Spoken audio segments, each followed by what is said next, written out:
Meus amigos, o Vasco chegou aí simplesmente a 7 jogos sem vitória no Campeonato Brasileiro.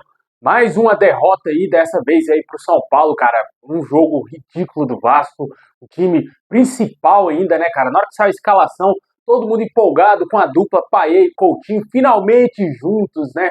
Só que deu muito errado, muito, extremamente errado. E ainda o Rafael Paiva insistiu no erro na volta do segundo tempo, né, cara? É um absurdo o que está acontecendo no Vasco. Como a gente falou no início, 7 jogos sem vitória. O time da grandeza do Vasco não pode ficar 7 partidas sem vencer, contando o Campeonato Brasileiro e Copa do Brasil. Infelizmente é isso que está acontecendo. O Vasco não ganha mais jogos, né? Já vou começar a olhar para a parte de baixo da tabela, cara. Pode parecer um pesadelo distante, mas é sempre bom ficar atento aí, porque esse time não está ganhando de mais ninguém. Estou muito preocupado, extremamente preocupado para o jogo de sábado contra o Atlético Mineiro. Hoje o Atlético Mineiro poupou todos os seus titulares, utilizou somente o goleiro Everson, se eu não me engano, o único titular, foi para campo aí no jogo contra o Fortaleza. Porém, o Vasco jogou com o que tinha de melhor, com sua força máxima, e tomou um chocolate aí do São Paulo, né, cara? O Vasco não conseguiu equilibrar sequer alguns momentos da partida. Mesmo depois de tomar o gol, o Vasco não conseguiu atacar o São Paulo, fazer algo relevante aí. Teve aquela jogada no primeiro tempo do Coutinho, que o Coutinho perdeu um gol feito, né? Era para ter tocado a bola no Verratti, mas só, né, cara? Teve pouquíssimas oportunidades. O Vasco certamente aí vai sofrer muito até o final dessa temporada, porque o Rafael Paiva tá dando mostras que ele não é capaz de tirar mais nada desse time do Vasco, até porque ele não tem culpa. A culpa é do elenco, que é muito fraco, cara. O elenco é muito mal montado pela CSS Partners. Também o Pedrinho e a sua diretoria também tem parcela de culpa por não ter contratado um zagueiro melhor do que o Maicon. O Maicon é horroroso, ex-jogador, cara. Hoje foi o pior jogo do Maicon com a camisa do Vasco, um dos piores, vamos dizer assim, porque ele já fez jogos tenebrosos também, mas hoje me deu nojo ver o Maicon jogando com a camisa do Vasco. O Piton fez sua pior partida disparado com a camisa do Vasco. Bola nas costas dele o tempo todo. No primeiro tempo ele foi engolido pelo Eric e o Luciano ali. Uma dobradinha que amassou o Piton. O Piton nem viu a bola. Toda jogada do lado esquerdo do Vasco, do lado direito do adversário, era cruzamento, era chute no gol e o Piton nada podia fazer, né?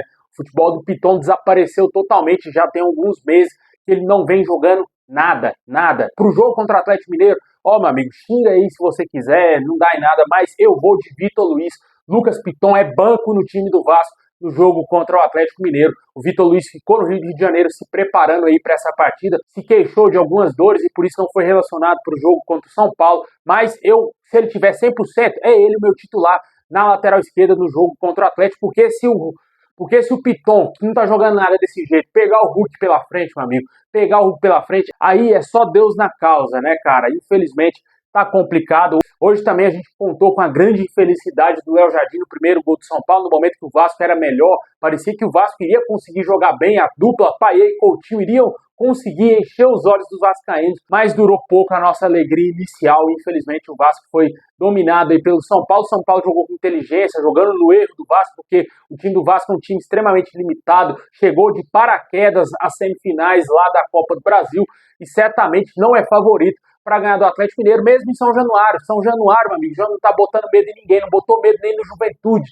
Imagina um time qualificado como é o Atlético Mineiro, né? É complicado, cara, tento acreditar sim que as coisas vão dar certo pro Vasco, mas o que eu tô vendo em campo, os últimos jogos do Vasco, cara, me dão nojo, cara. O jogo contra o Juventude eu já fiquei bem preocupado, mas muito preocupado, e esse jogo contra o São Paulo mais ainda. Estou tentando ainda me apegar um pouquinho por conta dos jogadores estarem talvez mais focados na semifinal aí da Copa do Brasil, não levarem tão a sério esse jogo aí contra o São Paulo, com medo de se lesionar, com medo aí de acontecer algo mais grave. Só que o Vasco não vem apresentando futebol e isso me assusta. Com a bola no pé, era para o Vasco estar jogando mais, mesmo sem querer estar jogando, mas era para estar jogando mais, e o Vasco não está jogando nada.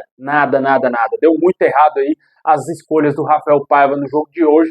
Infelizmente, essa é a nossa situação. O Vasco segue ali na 10ª colocação, com 37 pontos. Temos um jogo a menos contra o Cuiabá, mas o Vasco pode parar, se eu não me engano, na 12ª colocação, dependendo de uma combinação de resultados nessa rodada. E aí, meu amigo, já começa a olhar para a parte de baixo da tabela, porque Libertadores via Brasileirão já era, foi pro ralo, hoje foi o ultimato. É fazer 45 pontos, contar com a sorte para ir para a Sul-Americana e tudo ok, e tentar, quem sabe, um milagre na Copa do Brasil, porque jogando desse jeito, amigo, ó, não sei não, cara. O Vascaíno não gosta muito de ouvir a verdade, mas o Atlético Mineiro será favoritaço no jogo de sábado. Deixa aí nos comentários o que você acha desse momento atual do Vasco. Rafael Paiva errando, time muito mal. Com certeza a diretoria também tem culpa por não ter contratado zagueiros de qualidade para o Vasco quando teve a oportunidade, e a gente sofreu, está sofrendo aí nesse restante de temporada pelo elenco frágil que a gente tem. Só que, por outro lado, é sempre bom lembrar que o Rafael Paiva livrou o Vasco de cair para a segunda divisão, pelo menos por enquanto, né? Ainda precisa fazer os 45 pontos aí que garantem o Vasco na Série A.